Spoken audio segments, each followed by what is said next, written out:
Hello and welcome to the School Can't Experience podcast. I'm Leisa Reichelt and this podcast is brought to you by the School Can't Australia community. Caring for a young person who is struggling to attend school can be a stressful and isolating experience, but you are not alone. Thousands of parents across Australia and many more around the world face similar challenges and experiences every day. Today, we are talking with Rachel, who is both a school can't mum as well as an occupational therapist who works with other school can't kids and young people.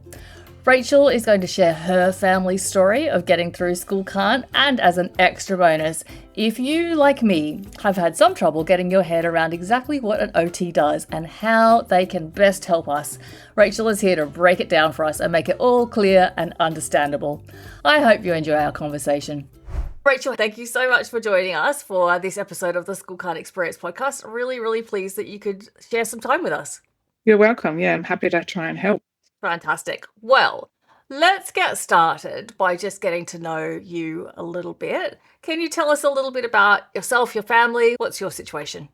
Yeah, so I'm a mother of two school-aged children. I've got an older child in high school and a younger child would technically be in year 6 this year. And I work part-time as an occupational therapist in private practice in my regional area. And yeah, love life. What do you like to do for fun, Rachel? When you get to do fun stuff, what do you like to do for fun? Well, at the moment, it's just trying to move my body, take my dog for a walk. If I get time to cook for pleasure rather than just for making sure we've got food on the table, that's really good as well. And catching up with friends is always really nice too.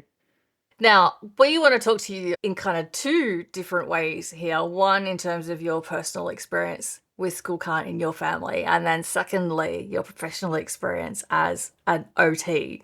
So let's start maybe with the personal lived experience side of things. Can you tell us a little bit about how school can't has been a part of your life? Yeah, sure. So my older child transitioned to primary school really smoothly and there were no significant concerns. But then when it came to my youngest child, he really struggled with the transition around separation anxiety. Now, in hindsight, now I can see a lot of other things that may have been happening that I had been working really hard with my husband to try and parent and support that kind of became more obvious once he was in school and the demands were much higher, need to separate and the need to kind of be more independent and follow directions of other adults without too much support. Yeah, so I guess it became obvious initially that he was having difficulties with that. The school kind of took a very hard line around it and just sort of saw it as a typical, the child needs to be pulled off the parent and then once they calm down, they'll move on and it'll be okay. But for my child, we'd known that before, that doesn't really work. It would usually escalate the distress and cause aggression. So we'd kind of had meetings with the school before they transitioned because they already struggled at the kinder transition points. And talked about that, but unfortunately it didn't really get handed through or followed through on. So we had points in time where, my child bit a teacher because they restrained him and told me to leave in the morning. And I had to go to work as well. So it was sort of this big, and I didn't know what to do and felt like, I should listen to them. And so we went through that. And then that required us providing a lot more intensive support for the next 2.5 years of attempting to be at school. This might be a terrible thing to say, but I always found it really reassuring when people who have got a professional background like yours find themselves in this situation and also don't know what to do. Yeah, look, I to be honest, I feel like this experience, my child's doctor also said this when I was really struggling because I had to stop working for 3 years to support daily access to school. My husband or I would be at the school grounds for 3 hours a day regularly while my son attended school to allow him to be able to be there. And she said, this is going to support you later on. You can't see it now, but you're going to learn so much stuff from this and it's going to be something you can take into your work and life in the future. And it's been very true because now I see families and I really can relate to their experiences and know what they need a bit more easily and have a lot of empathy. I really understand, my child is autistic, so I understand now. I can kind of really have much more of a day-to-day understanding of it than I did before when I was a therapist who worked with autistic children and teenagers but hadn't lived with one. There is nothing quite like that lived experience, is there? No, it's really, really invaluable, I think. Before we move forward, I would kind of just like to dwell in that difficult time for a moment, if we could. Mhm. When you were in the middle of those years of having to give up work so that you could be supporting your son, what was that like for you and for your family? What was that time like? Oh, it was incredibly stressful. My husband and I would be communicating throughout the day how things had gone. He works full time in a quite responsible role, so he couldn't easily be available sometimes, but we had to make whatever we could do work. So we were often in the evenings, managing meltdowns and difficulties going to sleep for my child, sibling conflict, and then writing emails to the principal saying, can we come on site? It's COVID. It was pretty exhausting because we were having to be the main drivers of any kind of change. My son, when he was really struggling, he couldn't leave the house, even if I said, look, we're not going to school for you. I just need you to come because we can take my older child to school. And he was so distressed by the thought of going to school, even saying that was enough that he would still refuse to leave the house. And then I had the stress of my other child needing to be at school, wanting to be at school, and it impacting her. So she was late frequently and stressed by that and didn't understand why her younger sibling couldn't go to school. It's great that you and your husband were able to work in partnership on this. Were you guys always on the same page in terms of what was going on and how to handle it? Not entirely. I guess I've always been a bit more of a driver in terms of parenting because of my work background, maybe, or my interest. And so, Or your gender? yeah, and that too. But yeah, I think we were mostly aligned. I guess we had ideas being tossed at us by friends of mine and teachers and also professionals. And sometimes I would see a professional and I would really disagree with what they were suggesting personally and professionally. But it's really difficult to kind of say no because professionals often see anxiety-based sort of stuff as something that you can push through and expose them to and then they'll get over it. But when anxiety, from my understanding, comes from being an autistic person in an environment that's really unsupportive and doesn't feel safe, you can't just push through those factors. Yeah, we were pretty close together, but there were sort of different arguments around how much do we push things. And I resisted things like bribery, which were suggested by professionals and friends as well, because I knew that it wasn't really about that. It is super tough, isn't it, when the prevailing kind of narratives are often the exact opposite to what you need to do. Yeah, and I guess my child's needs were quite high and the school just really struggled to one comprehend them because it wasn't a typical presentation. He has more of a PDA, demand avoidance profile, so they just couldn't understand what was going on. And whenever I would coach them, it was easy to get the normal classroom teacher to sort of understand not to put pressure on my child or shame my child for not coming in and things like that, and just be a bit more neutral about them, offering them to come in but not pushing. But specialist teachers, we had instances where they would make quite unkind comments and also comments to me about my parenting and management of the anxiety that were very difficult to hear. So it was sort of very difficult to get the whole school to have a similar approach and understanding.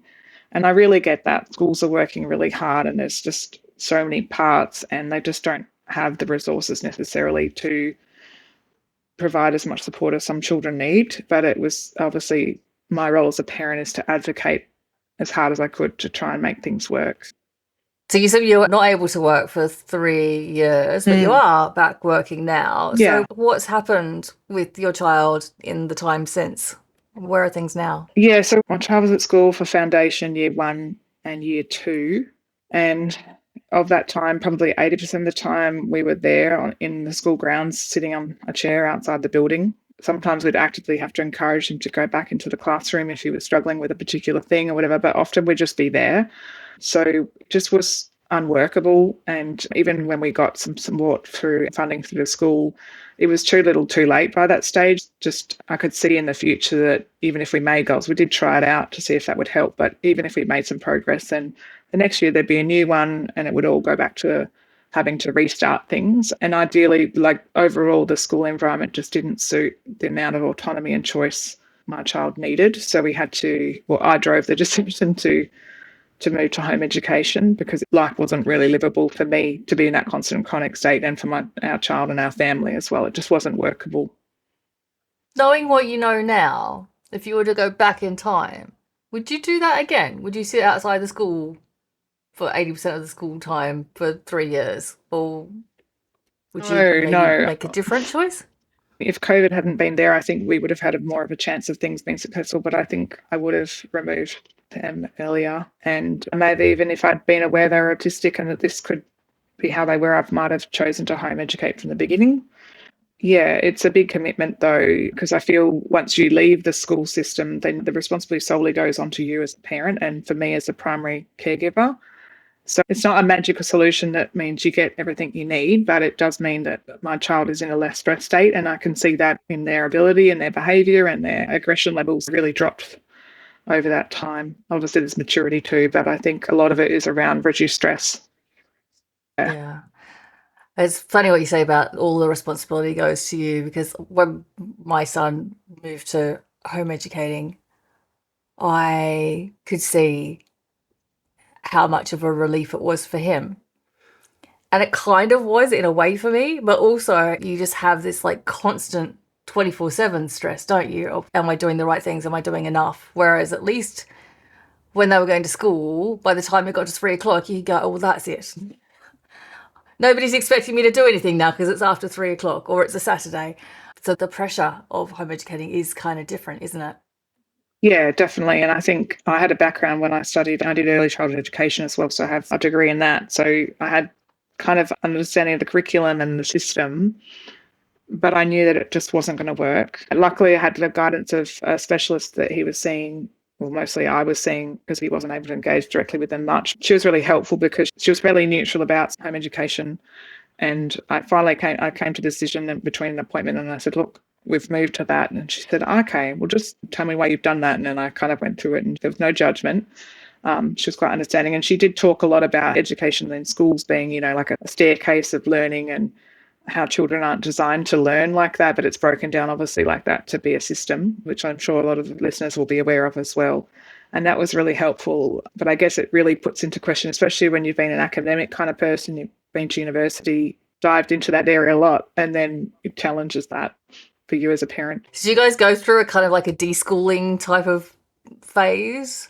To an extent, I tried to keep up things like going for a walk with our dog and got connected with the local homeschool community. Now I help run that group purely because someone needed to help the person who was already trying to run it. Also to develop more activities because my child really engages better if he's doing it with other children that he gets along well with. And he's really found a sense of community in going to those groups, which has been really good. From the way you talked about it, it sounded as though your child didn't get their autism diagnosis, or they weren't identified as autistic until maybe quite a way through this process. Is that right? Yeah, they weren't identified until the end of year one. So it would have been really helpful to be aware of that earlier. I think it was really helpful for us as parents to have that so that we felt validated in what we were seeing and we could have a framework of where to go from now. And also it helped with external family friends understanding what might be happening rather than seeing behaviour as being a choice or, rudeness and what have you. It really made those kind of struggles seem more valid, which was helpful for us. What do you think made his identification maybe a little bit slower than what it might have otherwise been? I think because prior to school, I'd been able to support him. He hadn't been to daycare and those sort of things. So I think it was just a jump to school with just such a level of independence that was required. And he'd had a few things like swimming teacher that had forced him into the pool and held him in there for 10 minutes or so because when he was nervous to get in and reluctant to get in. So he'd had a fair few little things like that had happened. I think the demand when children get to school, sometimes it's actually high school where that comes up more significantly. But yeah, it was just the lag and the difference has just become too wide. There would be lots of people who are listening who didn't get their kids identified until they were 15, 16. And to hear us talk about somebody being identified in year one as being maybe a bit of a late diagnosis, it's kind of I wish. I think also there's a broader understanding of autism now. And I think, years ago when I was working, it was sort of seen as it was only the kind of autism that looked more classical kind of presentation where children can't give eye contact and they might be, self-stimulating a lot. So I think often, at least in the regional area I'm in, sometimes children were getting overlooked because they didn't have the same level of those social differences that were as overtly obvious. And so those children were missed more easily. You mentioned before about how having that autism identified was really helpful in terms of validating things for you and being able to explain things to other people a little bit more as well. If people are listening and they have kind of like inkling gut feel that maybe there might be autism in I'm saying this all wrong. What do you think is the advantage of actually pushing forward and trying to get that diagnosis, that label? Yeah, I think there's a lot of nuance in making that decision. I think it's important to pursue it if it's having more of an impact on functioning at school and home, and if it will have those benefits of giving other people an understanding of what's happening and getting more support as well. But I think sometimes it can be more, there's other neurodivergent members of the family and you don't need to go through a formal process around it because the child is growing well at that point in time, but you might generally start layering in some additional supports if needed later, and also layering language around brains and capacity and strengths and weaknesses before you go to the point where you think, okay, we've hit high school and now we're really struggling in year 7 or year 8. And so now, remember how we've been talking about how these things are a bit more difficult for you and these things are really easy for you? And then going through that with a young person. So it's not like you've never talked about it before, perhaps. Yeah, I think it becomes valid when it becomes valid. So I don't think there's any wrong time. Yeah, I think one of my observations would be as well that, again, for kids who maybe cope for quite a long time and are maybe good at concealing the difficulty that they're having, they're still going to make up stories to themselves as to why they're finding things difficult, aren't they? Yeah, true. And Yeah, yeah, self-identity can be impacted. So I think if it's getting to the point where there are obvious concerns, it can be better to get support around that so that the young person doesn't, or the child doesn't, you know, internalize that as being something to do with them being bad or wrong. And so they can kind of understand themselves a bit earlier on rather than having that shame response or just distress around that. yeah. But certainly for one of my sons, before we understood his brain properly, he managed really well for a long time.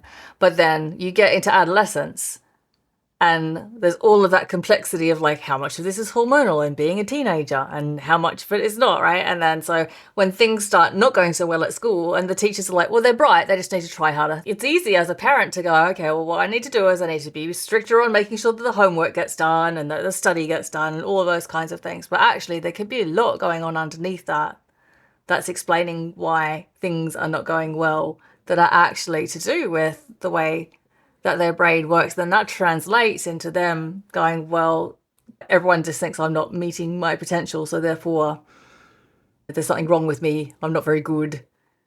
Self-esteem gets really negatively impacted. Yeah, and young people Yeah. start being more aware, after sort of year 3 or so, children start noticing the differences more often, or other children, their peers might. And then as they get older, then they might start noticing their own differences as well. It's helpful to explore if it is having an impact. And if you can see that stress, then it's definitely warranted to find out. Sometimes it doesn't open up a lot in terms of funding, like NDIS and things like that, but it just kind of gives a landing space for them to understand and you to understand what might be happening. So you can respond differently. Yeah. And I think there's an overarching pressure on our young people today around the need to study and get really good grades so they can get a really good job. Otherwise, they're going to sort of fail in life and end up homeless. That kind of cultural pressure we have is really strong. And then I think it gets passed on to us as parents, and then we translate that onto our children, as well as them already being aware from cultural norms as well that they're not doing what they should be doing. Yeah. I know certainly for my eldest, learning more about his brain and how things worked helped him make a really different choice in terms of tertiary education that was much better suited to how he's able to express what he's good at. We discovered midway through year 12 that he's got really quite significant dysgraphia. Had no idea. Everyone was always like, he just needs to try harder. He's really bright. And it's like, well, actually, no. He's just like, writing essays is never going to be a great way to judge whether this guy has been doing the work and understands things. And so with that in mind, that helped him think really differently about the scores that he was getting from writing these essays for school, and also then like how to choose something that's going to be more aligned with his strengths moving forward. So yeah, I only wish that we knew earlier and we could have given him more support earlier. But yeah, no funding came with that, and no real support through the education system came with that. But it was still super helpful for him regardless, and good from him from a mental health perspective, and also in terms of making good choices moving forward. Yeah, and I think nowadays there's less shame and stigma around identifying as autistic or having a disability than there used to be. Obviously, there still is, but I think it kind of means that young people can find people that are similar to them, and that belonging is a really helpful thing to help mitigate the other things that are really challenging. As part of my journey over the last couple of years in supporting both of my kids, I have had a bunch of encounters with occupational therapists. I've had them on and off for years and years and years, but I'm going to admit that for the better part of that time, I kind of had no real idea what an occupational therapist actually did. And so I'm delighted to have you here with us, Rachel. But if there's anybody else who is ignorant, as I certainly have been over the years, can you fill us in a little bit as to what role an OT can play, specifically through the lens of parents who have got neurodivergent, school can't kinds of kids?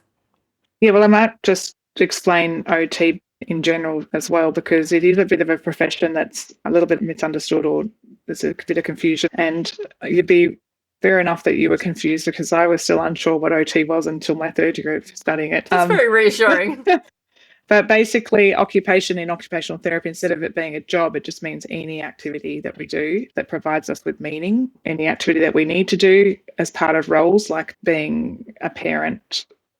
And we do activities in order to fulfill roles, being a mother or a friend or what have you. And so translating that to children, OTs can help making sure that they're able to engage in things that children typically want to or need to engage in. So that can be things like self-care skills, like showering, brushing their teeth. It can be things like schoolwork. So OTs tend to focus on fine motor tasks that involves being able to be a student. So things like writing, and upper body kind of stuff. And then there's things around sensory processing. So that's an area that was developed mostly through OT actually. And obviously that's really around how you take in information from your senses and how your body processes them, or filters things out that are irrelevant or not. And that's a big area that can impact how someone is able to manage in a school environment as well. And then other areas might be things like executive functioning and organisation. I work with a lot of young people who have low mood, and so helping young people engage with things that are really important to them or meaningful, set goals towards more movement or more art, drawing at home, or whatever it is that floats their boat. Yeah. One of the challenges that I think I always have with OT is that my son had all of those challenges. Like pretty much everything on your list was something that he needed help with. And so we would go and have OT sessions. And I really kind of had no idea what we were doing. So I guess my question is, as a parent who's engaging with OT for the child, what's a good way to make sure that you're getting the best out of that engagement?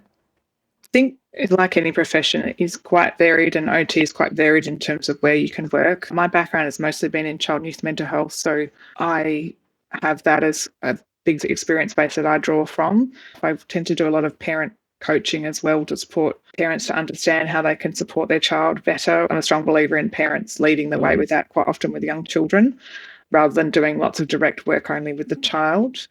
And so I think when you're working with an OT, finding out what their experience and background is important.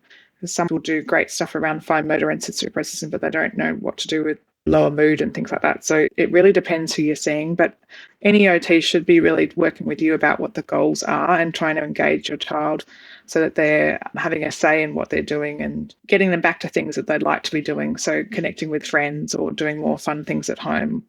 So it's like a team collaborative approach. I guess partly what I'm interested in as well is like when you have a child who has a whole bunch of challenges, goals, where do you start? I think for me as an OT, I would be guided around let's map them out and then prioritize them in order of what's most urgent or most important and necessary. And sometimes there are a lot of issues. And I think sometimes it helps supporting parents on their journey of acceptance around some of those things and just trying to zone in on things that are the top couple of things or top 3 things and trying to incrementally work alongside with those things is better than trying to do everything. Sometimes we want quick solutions, and unfortunately, some of these things take a lot of time and nuance, especially when you're working with autistic people and you're in environments that you're out of your control, like school. It can be tricky. So the other thing is often OTs, in terms of the NDIS model at the moment as it stands, it might be shifting shortly, but OTs tend to be asked to do functional capacity assessments. So that's when they kind of do an in-depth assessment of all the kind of tasks your child needs to do, wants to do, or typically would be expected to do, and then the level of support they need to do those things in high detail so that the NDIS can kind of make their funding decisions. And often that involves then liaison sometimes with the speech pathologist to say, well, what do you think the child needs as well, and adding that information, because we can't be everyone, but we do need to kind of take in that feedback and then summarise it all. So I think that's another key area that OTs tend to be being used for currently, at least with the NDIS model. Yes, so many reports. What about with schools? Have you done a lot of work with schools supporting families? Yeah, so OT's roles in schools can be very varied, but I think often OTs might do visits, and an area of OT is to look at the task that needs to be done or the activity that the person's trying to do and look at the environment and how that's potentially impacting the child being able to do things. So sometimes they can pick up on little things that the teacher hasn't looked at before or hasn't noticed, and then they can make really simple recommendations that take a look at all the things that could be impacting the child and try and mitigate them. So it could be as simple as things like noticing that a 6-year-old gets overwhelmed when they have to go to the tub to get their whiteboard and marker to start their phonics lesson. And so the OT might recommend that the child doesn't have to go through the box that every 20 other children are going to, and they have their own one at their desk that they don't have to go and find and fight for, because they can see that that's overwhelming for that child. Or it could be things like noticing when children leave the room every time they have to do partner work or group work, and teachers sort of don't know what's going on, but then they might be able to talk with the teacher around, well, is there a preferred partner, or is the child able to read the work they're being given, because sometimes that is what happens. So it's just trying to look at underneath what is causing the disruption or the difficulty in doing what they need to be able to do and providing recommendations from that.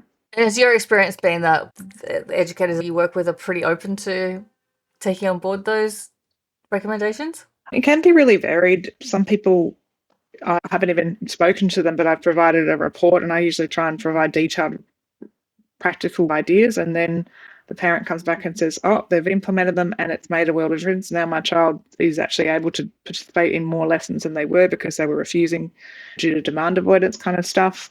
Other times it's really difficult to kind of get traction on things, and then the parent is put in the role of having to kind of keep asking, or the therapist kind of comes in and has meetings and stuff. But yeah, it's definitely has to be a collaboration between all 3 parties to get things going.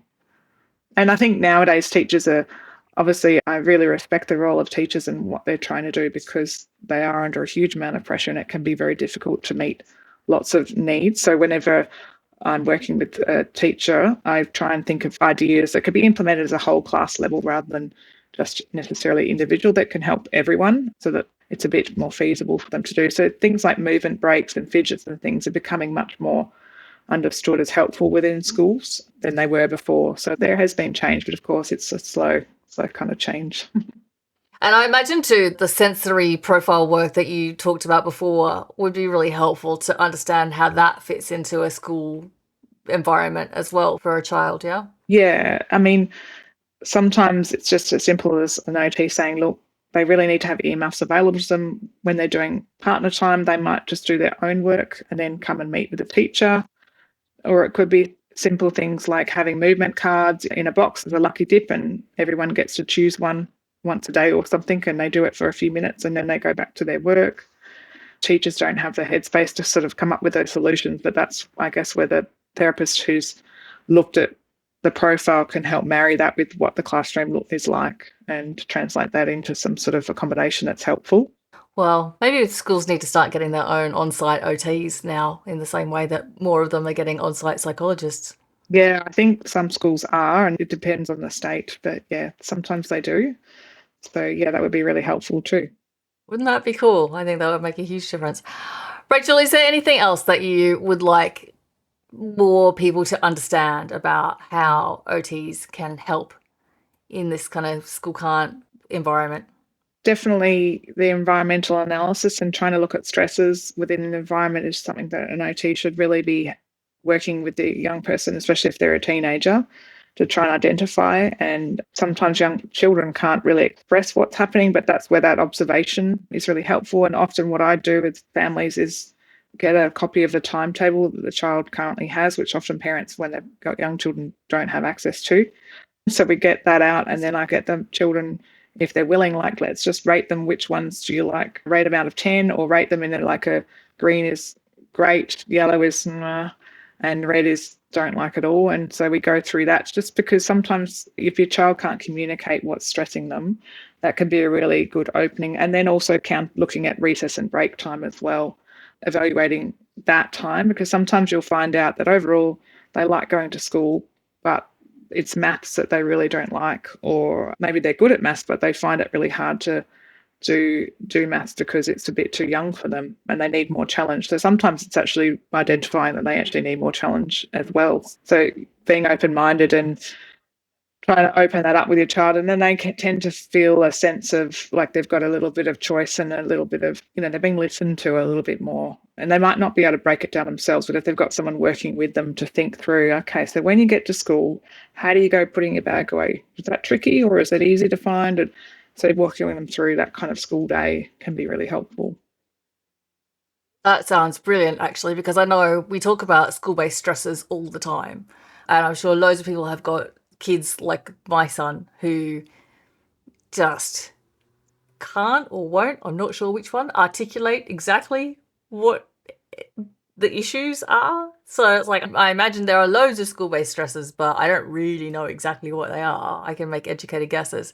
So in those kind of situations, enlisting an OT to use their techniques to start breaking down what those might be sounds like a really valuable way forward, potentially. Yeah, and I mean, even if you're only able to find a couple of things that are, changeable within that, it still can make a bit of a difference in terms of that chronic sense of stress being in that environment and that felt safety, which I think, you can't improve felt safety, which is what a lot of autistic young people find difficult about the school environment. You can't improve that with one or two standard kind of things, but it's a group of multiple things that can then shift that young person and allow them to be more able to access school. Yeah. Amazing. All right. Rachel, if you were going to recommend a couple of resources to people who are listening to help them understand a little more about the value of diagnosis or how OT can be useful in their school can't journey, what would you be suggesting? First off, there's OT Australia, which is the national professional body for occupational therapy. And there's a couple of handouts on there about occupational therapy and mental health and other examples of how OTs work. And there's a registrar of OTs across Australia that are on there, so you can search them. The other thing I would say is just visit your GP and see if you can get a referral to a paediatrician or a psychiatrist or a clinical psychologist, because they're the people that can actually diagnose.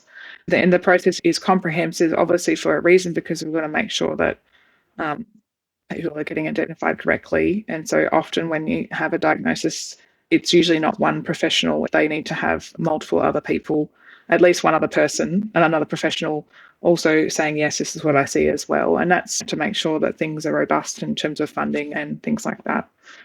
And I think the other thing is, if you do have a child that struggles to engage with a therapist verbally, it's really helpful as a parent to contact them and let them know, look, this is how it is with my child at the moment, and ask them to make some accommodations to, so that they're aware, because sometimes as a therapist, you don't know what the child's going to be like. You might get a couple of lines from a doctor, but you don't know that they're going to be unable to answer a question, or that they might want to leave the room if you talk to them. So it's really helpful to make the experience a better experience for everyone, and to make sure your child's more able to engage. Then let your therapist know, the people that you're going to see, look, this is the situation with my child and they love Minecraft, or this is what they're interested in. That's what I ask families before I see them. I get them to fill out a getting to know you type form, so I can get a sense of what they like to do and what their parent sees in them that they enjoy, like the times that they enjoy together and things like that. So you've got something to work with. Fantastic. Those are really good tips. And any final messages that you'd like to share with parents, carers who are going on this journey, or maybe professionals who are helping to support families on this journey? Yeah, I think compassion is probably the biggest one, keeping in mind that it's really tricky when you've got systems that aren't set up for everyone, and it's just a tricky thing to work with. So being really kind to yourself as a professional, if you're seeing someone, being kind and trying to understand the impact on that person, which I would hope that most professionals are doing, but it can be tricky at times to understand the level of distress that can happen with school if you haven't been that experience yourself. And just for parents and caregivers to really be mindful of their own wellbeing, trying to find and maintain relationships with people who understand, or at least are neutral towards what's happening. They're not making judgmental comments and stuff. They're sort of able to listen to you when you are stressed out, because it is quite an isolating, I've found it to be fairly isolating kind of experience, because you're quite different to what most people are doing. Yeah, absolutely. Finding that community is a bit of a game changer, isn't it? And realizing that you're not the only school can't parent in the world. It can feel like at times. It can. And then even if you do transition to home education, the same kind of experience can happen as well, because, it wasn't something you chose naturally from the beginning. So I found that can be a bit of a challenge, but just, incorporating some compassion there and taking that as part of your life story, and knowing that at some point there will be some gold to come from the experience. I think looping back to what you said earlier in the conversation about how when you're in the thick of it, it feels horrendous. But as you start to move through it, the learning that you take from the experience actually is like really, really powerful. Yeah. And meanwhile, let's all just keep on keeping on and trying to get through. Thank you so much for joining us today, Rachel. I really appreciate you taking the time and sharing all of your experience and knowledge. You're welcome. Thank you for having me. Well, I do hope that I am not the only one who has managed to remain ignorant for such a long time as to the wonderful help that OTs can provide, and also that you drew some inspiration from Rachel's lived experience. If you have found our podcast helpful, I would be so grateful if you could take a moment to subscribe, or maybe even give us a rating or a review. That really does help us get the podcast in front of more people who have school can't kids and have not yet found our school can't community and all the information and support that we share. If you have some feedback for us, or a suggestion for a future topic or guest, or perhaps you've been inspired to share your own lived experience story, please drop me an email to schoolcan'tpodcast@gmail.com. I would love to hear from you. If you are a parent or carer in Australia and you are feeling distressed, remember you can always call the parent helpline in your state, or call Lifeline on 13 11 14. Please do not hesitate to reach out for help. Thanks again for listening. We will talk again soon. Take care.